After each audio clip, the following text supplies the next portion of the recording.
to the 2025 Australian Folklore Network Conference. My name is Graham Seal. If you don't know me, I'm the person that keeps sending you emails. I am real, not a bot. It's not yet anyway. I'll be sort of formally launching the informal proceedings in a minute, but just a little bit of background on the Folklore Network. We started out about 24 years ago, I think it was now, at the National Folk Festival. A group of people got together and decided that it was about time we had some kind of a connecting device between various programs and projects that were going on around the country, and nobody seemed to know much about what everyone else was doing. So it's been a very informal kind of arrangement. It's all volunteer, there's no money involved, there's no incorporated entities or any of that stuff.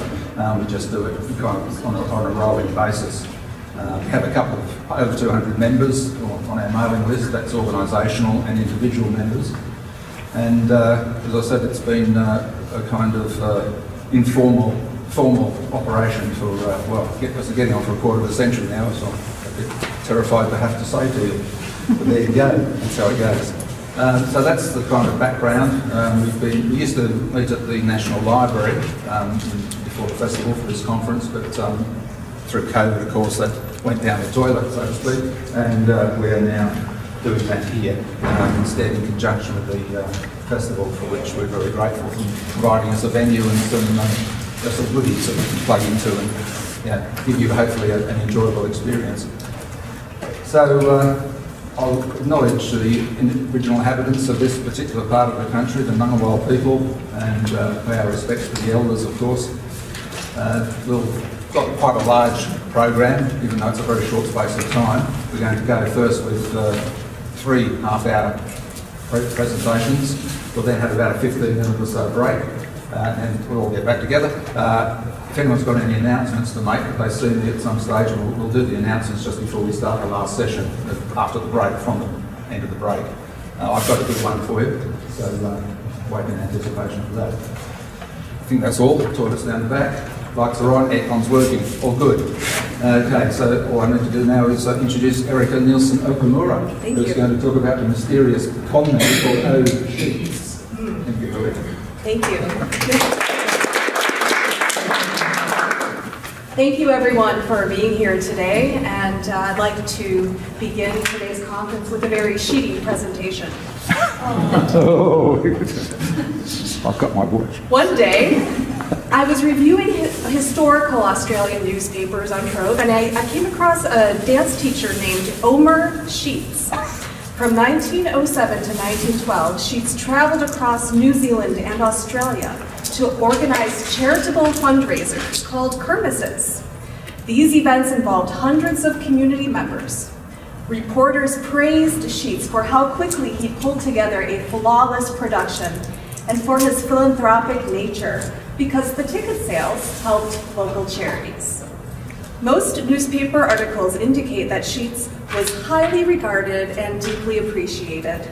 But as I dug more into the story, I began to sense that Sheets also misled and exploited people at times for his own gain. Today I will map out the story of Omer Sheets, describe the accusations against him, and attempt to convince you that he was indeed a Kermiss Conman. Can I please get somebody to help with my slides? Thanks, Anne. Just advance forward. There we go. Could I have you do that job for me? Let's see. So, I will begin by defining what Kermiss meant in the late 19th century and describe the underlying sociocultural factors that made this type of event possible. Next slide. I will then go over Omer Sheets' dance repertoire and describe one of his most popular pieces, the living whist. You might want to sit in that chair, you're going to be up and down. I will then review, next slide. I will then review the elements of his living whist and Kermiss production. Next. Then I will provide an overview of his life in Canada, focusing on his active Kermiss years from 1899 to 1907. Next. From there, I will map out his journey through New Zealand. Next.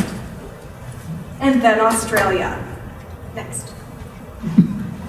I will conclude with a summary that juxtaposes his allegedly criminal character against the tremendous amount of good that he did for communities.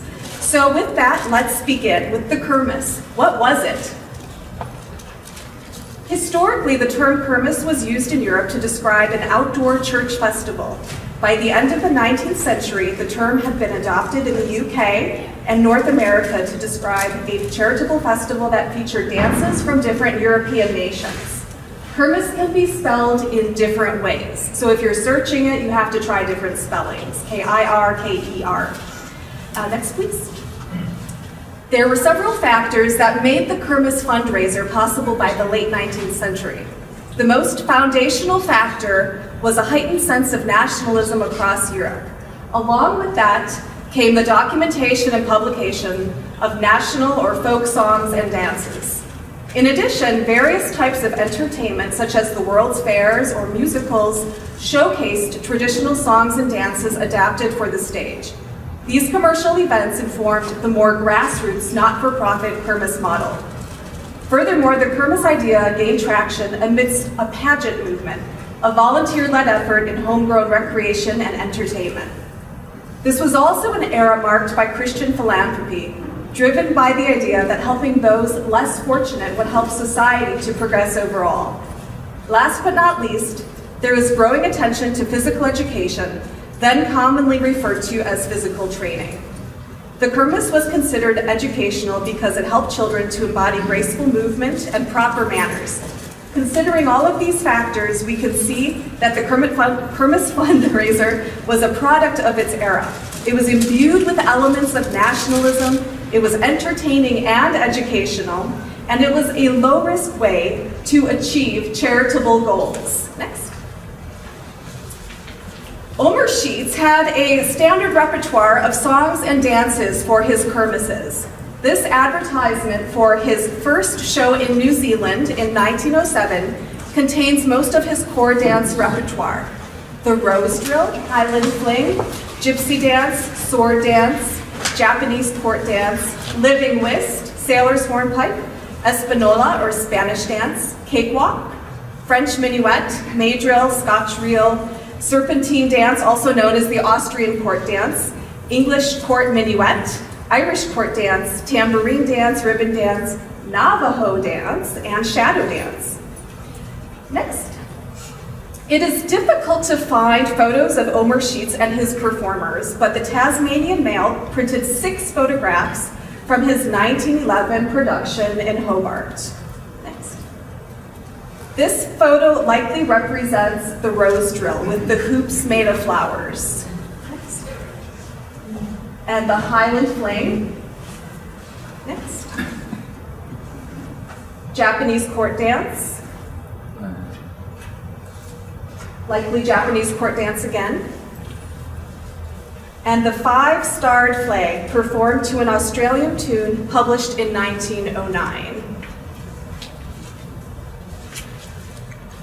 The Living Whist was one of Omer Sheets' best known pieces, but I have yet to find a photograph of his Living Whist. He advertised his concert as the Living Whist and Kermiss. So, just out of curiosity, has anybody heard the term whist before? Okay, so let's forward. Let's advance the slide. The Living Whist was a human card game where the performers danced through the moves. Sheets preferred to have adults for the Living Whist, but he also allowed children to participate, especially teenage girls, older children who were able to follow the game instructions. Sheets defined his Living Whist as an English military production, whereas he defined his Kermiss, the other portion of his show, as a German production consisting of nearly all the national movements. All right, advance please. The Living Whist and Kermiss productions brought communities together. Each show involved hundreds of performers, so a large venue had to be secured. In the background, there were volunteers to manage the logistics, especially chaperoning all of the children. Local orchestras and musicians provided the accompaniment, and Sheets was also documented as playing piano. Great effort was put into costumes, props, and scenery. The production took 4 to 6 weeks to prepare, and there were typically 3 to 6 performances. Charities made money from the tickets. In exchange for his services, Sheets asked for money to cover certain fees and expenses, as well as 50% of the profits up to a certain amount. So who was this living whist and Kermiss mastermind? Omer Sheets was born in 1859 in Cornwall, Ontario, Canada. There he was known as Professor Sheets, a professor of music. In the 1890s, he played piano for dance classes and social events, taught dance classes, and was in charge of dance parties at an island resort. Next. Sheets claimed that the idea for his living whist and kermisses originated in 1897 as part of Canada's celebration of Queen Victoria's Diamond Jubilee. It's unclear whether he actually put on a kermiss that year, but 1897 is the year that he shifted his focus from music work to dance teaching. Next. Sheets opened dancing schools in Gananoque, Rockville, and Cornwall in October of 1897. A year later, he opened another dancing school in Kingston. A school meant that he rented a dance hall or a town hall, and he held 1 or 2 classes in there every week on a certain day of the week for any number of weeks. In the beginning, he ran a few schools concurrently, traveling in between towns. Next. In April of 1899, he organized a kermiss in Kingston, the first real proof of him doing something called a kermiss. The program reads as an early draft of what he did later in New Zealand and Australia. By the end of 1899, Sheets had started another dancing school at Naylor's Theatre in Deseronto, Ontario. This may have been where he met a young woman named Annie, whom he married in the year 1900. They had 1 child, Bernice, the same year. Omer and Annie separated when Bernice was young. Bernice grew up with her father and performed in his kermisses. Next.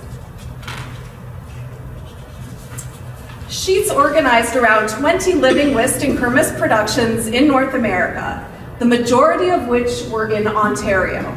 Over time, Sheets compiled an impressive portfolio of concert programs, photographs, newspaper articles, and personal correspondence related to his work.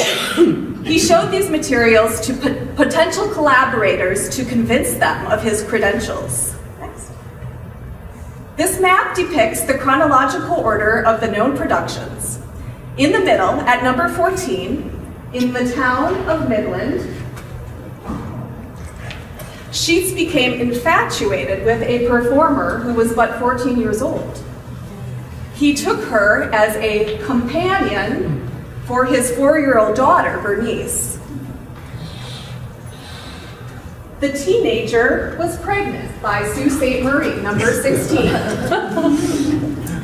The girl ran away to a relative, and together they went to the police. Sheets appears to have gone into hiding at this point. A year later, he turned up further west at Fort William, number 17. Next. The Fort William production is not well advertised, if at all, but a 45-page program for it is available on archive.org. Next. Each performance piece is in the middle of the page, surrounded by ads. Next. After Fort William, Sheets disappeared for another 6 months. Presumably, he was in hiding in the West. In 1906, he sailed from Vancouver for a 2-month holiday in Los Angeles with Bernice and his sister, Ida, also a music teacher. Ida was listed as his wife. After the trip to the US, Sheets went to Calgary, number 18, for his final Canadian production in aid of the Calgary Hospital. This production was well publicized, but Omer Sheets' name was noticeably absent from the newspapers. Next. With the exception of one advertisement that ran for 2 days. Next. And then was edited to omit his name for the duration of the show. By this point, the police had been actively searching for Omer Sheets for 3 months. He might have sensed that his time was nearly up. Next. Not only was he in trouble for seducing a 14-year-old who had his baby, but he was accused of stealing money as well. Eventually, word made its way to Ontario that Sheets was in Calgary, but he was one step ahead. He and Bernice were on their way to New Zealand. Meanwhile, back in Canada, the Calgary hospital reported a very small profit of less than $11.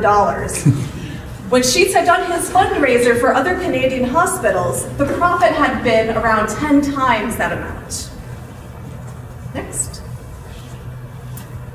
Omer Sheets directed 7 known productions in New Zealand. He initially called himself Professor Sheets, as he had done in Canada, being a professor of music. But then he shifted to using the moniker Major Sheets. He told people that he was a military officer on holiday and that after some time he would rejoin his regiment in India. Next. Major Sheets and Bernice traveled all over New Zealand. Next. On Christmas Eve of 1908, they arrived in Australia. Next. There, Sheets put on 14 known kermisses in Australia in 4 years. He began, let's actually look at that for a sec. Right. Move forward, we're going to go through those. He began in Ballarat, Victoria. There he told people he would continue on to Sydney and then go to India. Instead, he went to Queensland. Meanwhile, the Ballarat Kermiss Committee discovered discrepancies in the balance sheet with no receipts to account for where the money had gone. Next. In Maryborough and Gympie, numbers 3 and 6, some individuals believed that Sheets had misled them about the total cost of the production. When another concert organizer approached the Gympie Council about doing a fundraiser, that man was turned down because the committee felt that, quote, too many people were trying to exploit the hospital for charity, a quote directly referring to Major Sheets. Next. After Gympie, Sheets went to far north Queensland, to Charters Towers, and then south to Tasmania. Finally, he ended up in Western Australia. Next. In 1912, he was accused of fraud in Fremantle, number 11. Heated opinions about him went back and forth in the press. Next.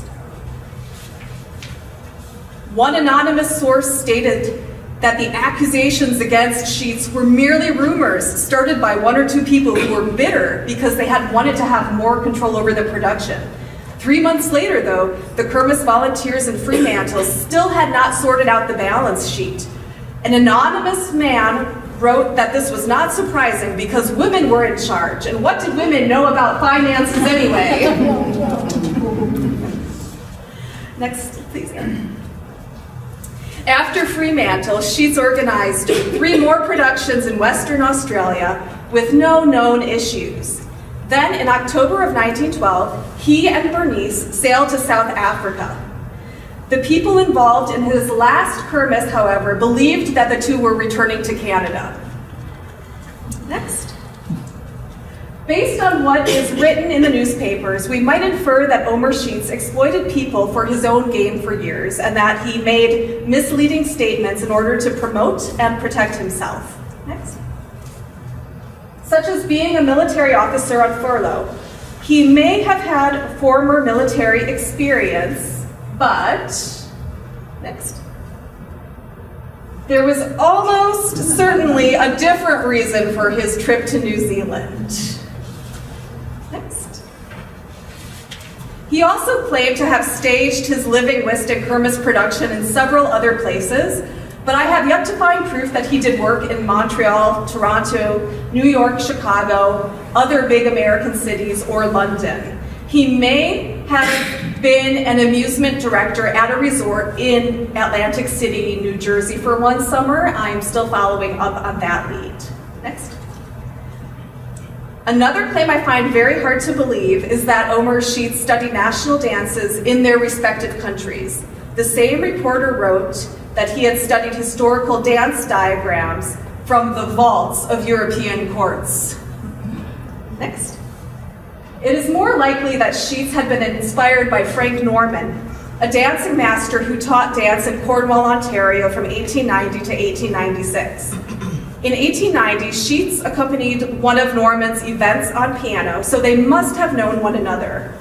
Norman was also a Kermiss expert. In 1896, he put on a Kermiss in Cornwall. It was the first time in many years that Cornwall had had such a spectacular event, and the reporter wrote that many of the songs and dances at that time were new to Cornwall. Frank Norman soon left he soon left Cornwall to open his own dancing school in Ottawa. Omer Sheets filled that void, shifting his attention from music to dance teaching around that time. We may never know the complete truth about Omer Sheets. It's possible that reporters sometimes misquoted or misrepresented him. Perhaps he was innocent and his popularity made him an easy scapegoat. Certainly he was a man who stood out.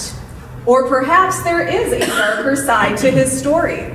The evidence that I've presented today supports the narrative that he was running from the law and sometimes stole money. But we should not forget he also had a profoundly good impact on communities as well. Along with raising money for charities, he gave thousands of people a fun and healthy experience as they worked closely together for several weeks toward a common goal. Their shared experience cultivated social bonding as well as a sense of pride in community. Moreover, in New Zealand and Australia, Sheets taught songs and dances that were new to many people and of great interest. This content could have been carried forward after he left an area. More research is required to understand the greater impact that Omer Sheets had on New Zealand and Australian dance culture, as well as to determine what he did in South Africa before he passed away there in 1922. I expect that as these stories come to light, they will show that Omer Sheets left an unforgettable impression wherever he went. And with that, I thank you.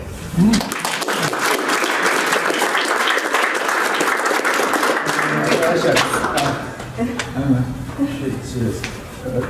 Didn't make any money out of it. Was it a money spinner? Well, it's hard to say if he made any money. Certainly he was accused of walking away with money.